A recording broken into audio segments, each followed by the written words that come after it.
for watching OHLR Music. In this video we'll be installing Apple Logic Pro version 10.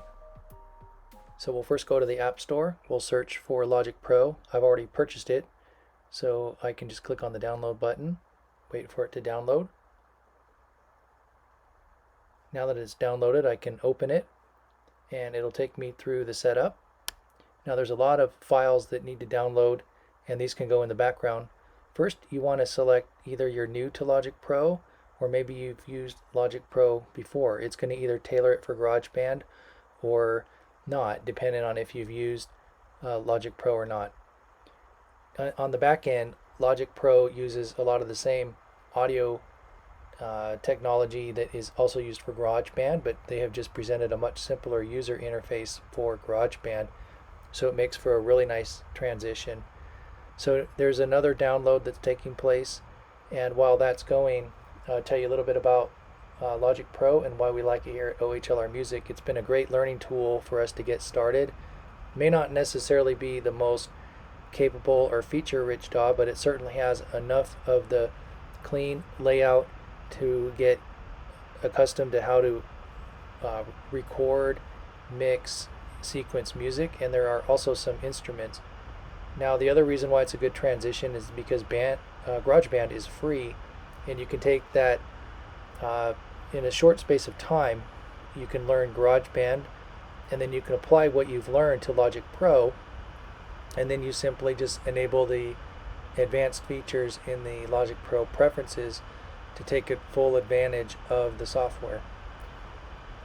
Now, Logic Pro has a unique history as a former product developed in Hamburg, Germany, and when Apple was getting into the digital music business, they had an interesting idea to purchase this eMagic software company. There was a lot of speculation of what would happen, but it's clear now that Apple has taken this strategy to bring basic music production to the masses through their free GarageBand program and through the paid Logic Pro program. I'm going to select I am new to Logic Pro so you can kind of see the simpler interface, and there will be some good documentation getting started. And to really get started, it's really quite simple if you use GarageBand first. It's really a great program. $200 is not much to pay for a DAW, although what I recommend is if you can use it for education purposes, or if you have someone in your family household who works in education, maybe a student, then you can purchase the Apple Education Bundle. So go to apple.com, search for the Apple Education Bundle, and for only $200, not only will you get Logic Pro, you'll also get Final Cut Pro, Main Stage, which is another really fun application that you can hook up to a keyboard, and it's really meant for performing, and a few other apps in the bundle. So we'll have to allow permissions to access the files, and then it'll go through and it's scanning audio units. This is a way for Apple to look for other applications on your computer. You might be using other digital audio workstations, you might have other instrument plugins, and so it's performing that scan, and once that's completed, then we will see the interface load completely. The other thing that makes it really nice is that we can import all of our GarageBand projects once you upgrade. We'll ask, does it want to access files? Yes. Across the desktop. So we'll say OK to that as well. And there's a number of instruments that are included. Guitars, bass, keyboards, synths, drum production, as well as an interesting sound library, over 2,800 instrument and effects patches. We'll have to also download more sounds. So there's a very large library, and this can download in the background, or you can download it later. But it's going to take, depending on your internet connection, it may take several hours. So we recommend that you leave Logic Pro open for several hours. And the way that you'll know that the downloads are complete is that the menu items will change. So here I'm going to select all of the uninstalled. I want the complete library. This is going to take about 63 gigabytes of hard disk space if you want to download everything. I'm also going to grab down at the bottom these legacy sounds as well, and I want to just make sure that if everything's not checked, and I can come back later and you can check more later, but for now we'll just go with that so we can speed along the process. And what's new in Logic Pro 10, they've added some capability for 1,000 stereo audio channels, auxiliary channels, and external MIDI tracks. I actually did an experiment on a iMac. We had one of our fans ask, hey, is it really going to handle 1,000 channels? And the answer is yes. It took a little bit of time, but it definitely worked. Now, actually processing audio across 1,000 channels, that's going to be another story. But if you're going to do that, make sure you upgrade all your RAM and get the latest processors. So we're going to click continue here once we kind of scroll through, and you can see what's new here. And we'll click continue. And there's going to be a really extensive sound library that's downloading in the background right now. Apple also has the ability to connect to third-party audio units, like I mentioned.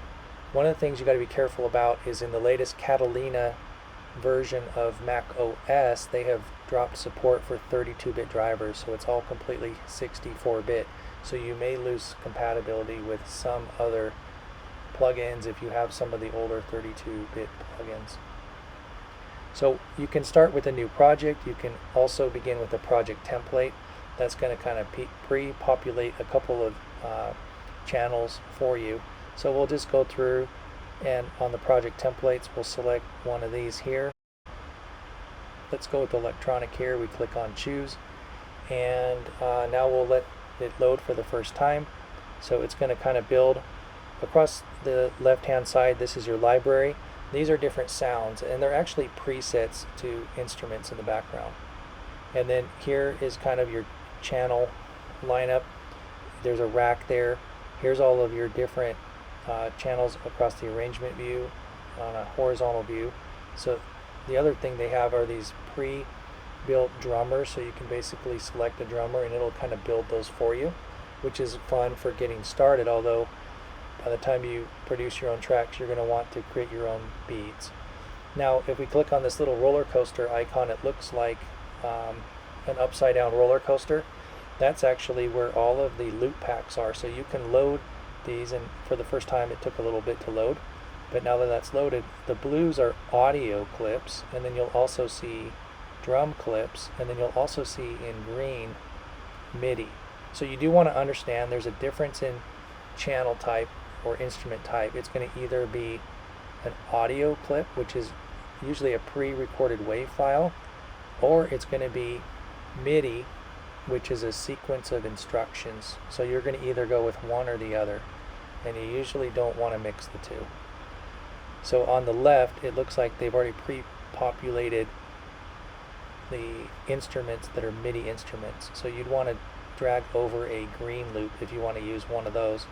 You can also go into the piano roll and you can actually click and type out notes, or you can plug in an instrument like a MIDI keyboard, and then you can play along, and you can click on the red round record button, and that allows you to record sounds.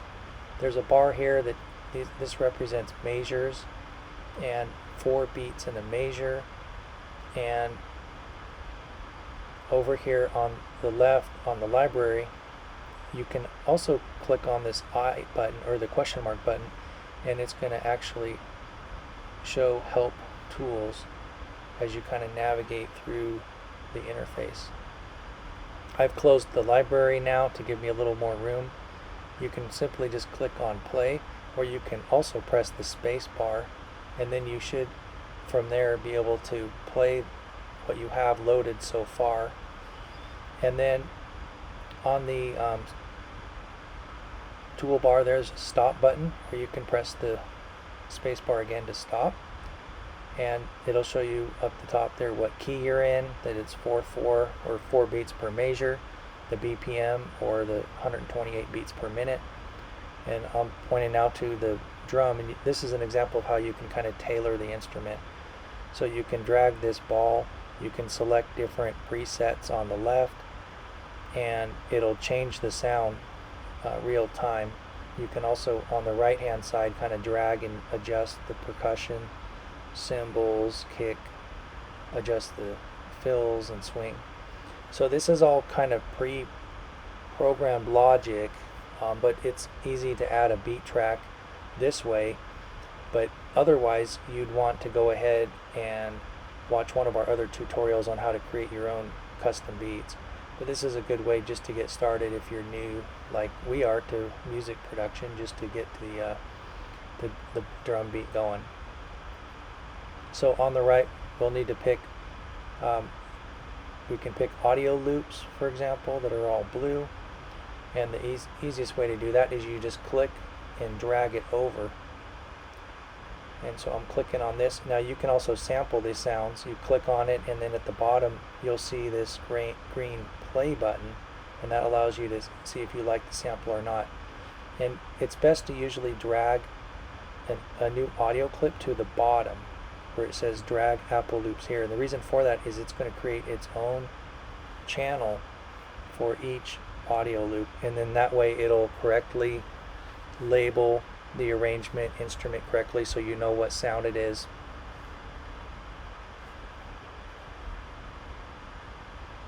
So you can see all these prompts come as you navigate through the screen, and by clicking you can toggle that on and off with the question mark button at the top left. Right here you can kind of drag and resize, make it larger or smaller. I don't have my sound loaded yet, but you would normally hear now the audio track with the drum, and you can click and drag and make that loop longer if you need to. So really what I have now is a total of 8 bars. So 8 times 4 is 32 beats. So that's how long right now our arrangement is. So we've added an audio loop, which we've repeated twice, to our drum loop, and then we drag that.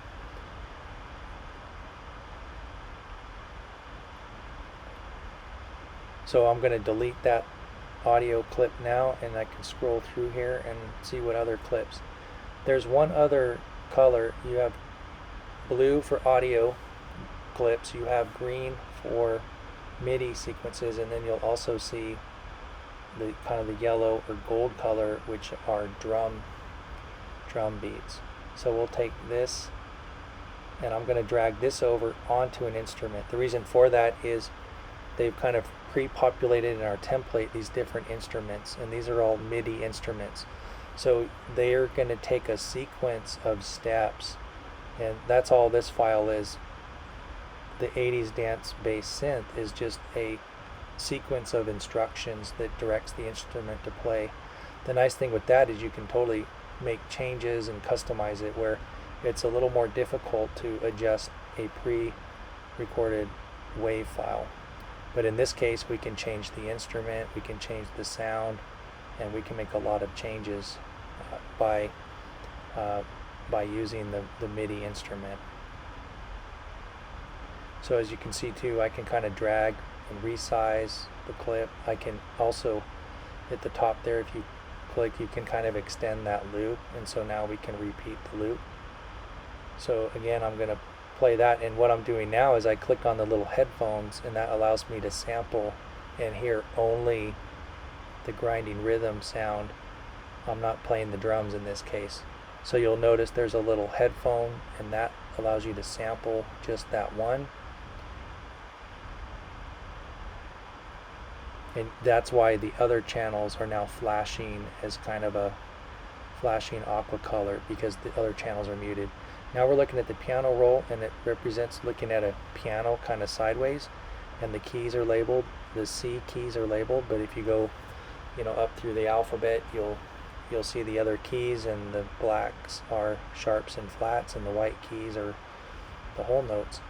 And in the piano roll, then there's a representation of the different notes, and you can resize the notes, you can add and delete notes, and you can make changes. So if I just click and drag, I can make that note longer or shorter, as needed. I can move it up and down, and as you move it up and down, you'll hear the different sound changing with the right pitch. So it makes it really easy with the concept of the piano roll. If you don't have an external MIDI keyboard, for example, you can, or if you're on the road, you can just use your mouse to kind of draw the notes that you want. So you can also rename the notes. You can change the icon for the instrument, and then up in the menu here, I've turned the library back on, and you can see, how do I make a different sound? Well, you just simply scroll through. We can select bell sounds, we can select golden bell mallets, and now we've changed the sound of the instrument here. It doesn't automatically rename it though. That's a little bit annoying.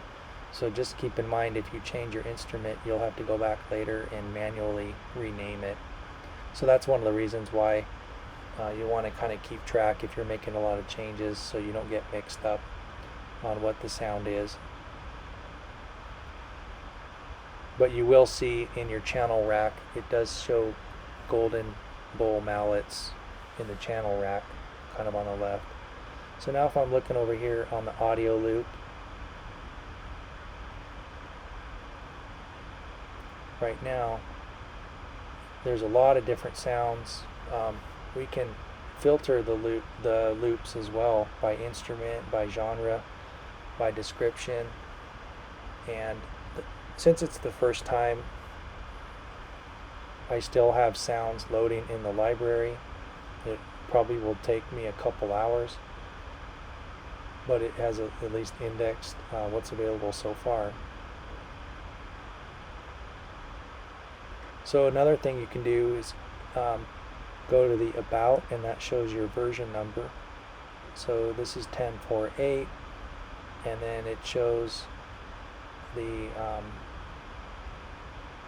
kind of the third-party plugin. So Propellerhead is now Reason, so they're one of the contributors here. You should be able to get future updates as long as they stay on the version 10. If they go to a major version 11, at that point maybe Apple's going to charge you more. We really hope you have enjoyed this first video, and we hope to make more videos. And so please click on the subscribe and notification, and thanks for watching OHLR Music.